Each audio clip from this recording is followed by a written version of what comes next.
கன்னியாகுமரி மாவட்டம் அழகப்பபுரம் அருகே பேருந்தை நிறுத்தாத ஓட்டுநர் நடத்துனர் சஸ்பெண்ட் செய்யப்பட்டிருக்கிறார்கள். அண்மை செய்தி. இது பற்றி கூடுதல் தகவல்களை தருவதற்காக செய்தியாளர் கோகுல் இணைக்கிறார். கோகுல், நடந்தது என்ன? வணக்கம். அதாவது நெல்லை மாவட்டம் கூட்டப்புலியில் இருந்து நாகர்கோவில் வடசேரி நோக்கி வந்து கொண்டிருந்த அரசு பேருந்து, அது மகளிருக்கான இலவச பயணத்திற்கான பேருந்தாகும்.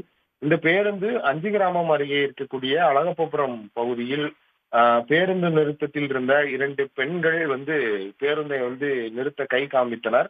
ஆனால் பேருந்து நிற்காமல் தொடர்ந்து டிரைவர் அந்த பேருந்தை இயக்கி சென்றதாக கூறப்படுகிறது. இதனை அறிந்த அந்த பகுதியில் நின்ற இளைஞர்கள் காரில் பின்னால் தொடர்ந்து பேருந்தை நிறுத்தினர். பின் பேருந்து ஓட்டுநரிடம் சராமாரியாக கேள்விகளை எழுப்பினர்.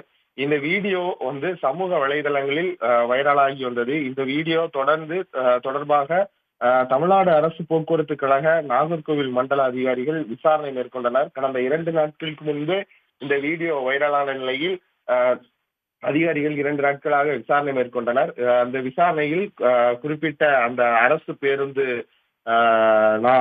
பேருந்து ஓட்டுநர் தீபன் மற்றும் நடத்துனர் மணிகண்டன் ஆகியோரை சஸ்பெண்ட் செய்து தமிழ்நாடு அரசு போக்குவரத்து கழக அரசு நாகர்கோவில் மண்டல பொது மேலாளர் மெர்லின் ஜெயந்தி இந்த உத்தரவை இன்று பிறப்பித்திருக்கிறார். தங்களுடைய விவரங்களுக்கு நன்றி கோகுல். உடனுக்குடன் செய்திகளை தெரிந்து கொள்ள சன் நியூஸ் பெல் ஐகானை கிளிக் பண்ணுங்க.